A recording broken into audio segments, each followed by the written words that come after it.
नमस्कार मित्रांनो, आरबीआयने केलेल्या महत्त्वाच्या 3 घोषणांची आपण माहिती घेणार आहोत. पहिली माहिती अशी आहे, आता तुमचा गृह कर्जाचा हप्ता वाढणार नाही आहे.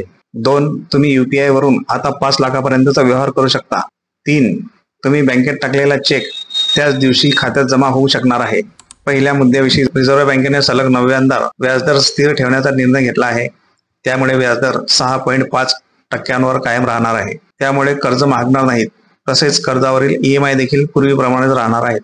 6 ऑगस्ट पासून सुरू झालेल्या आरबीआयच्या पतधोरण आढावा समितीच्या बैठकीत 6 पैकी 4 सदस्यांनी व्याजदर स्थिर ठेवण्याच्या बाजूने मतदान केले आहे, तर 2 सदस्यांनी 0.25% कपातीच्या बाजूने मतदान केले आहे.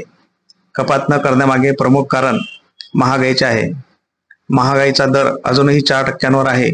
आरबीआयचे गव्हर्नर शशिकांत दास म्हणाले की किरकोळ महागाईचा दर जूनमध्ये 5.08% होता.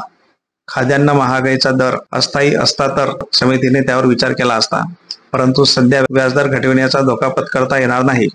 दुसरा मुद्दा असा आहे, UPI वरून तुम्ही 5 लाखापर्यंतचा व्यवहार करू शकता. आयकर तसेच इतर करांचा भरणा करण्यासाठी UPI वरील व्यवहाराची मर्यादा 1 लाख रुपयावरून वाढवून 5 लाख रुपये करण्याची घोषणा दास यांनी केलेली आहे.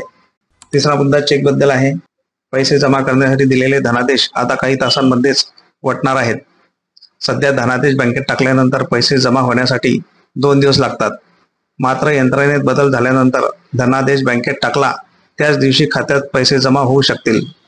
धनादेश वटण्यासाठी चेक ट्रंकेशन सिस्टीमचे चक्र 2 दिवस एवढे आहे. हा कालावधी कमी करण्यात येणार आहे. पैसे देणारे आणि घेणारे या दोघांनाही याचा फायदा होणार आहे. तर अशी ही 3 घोषणाबद्दल माहिती आपण बघितलेली आहे. माहिती कशी वाटली हे कमेंट करून नक्की सांगा.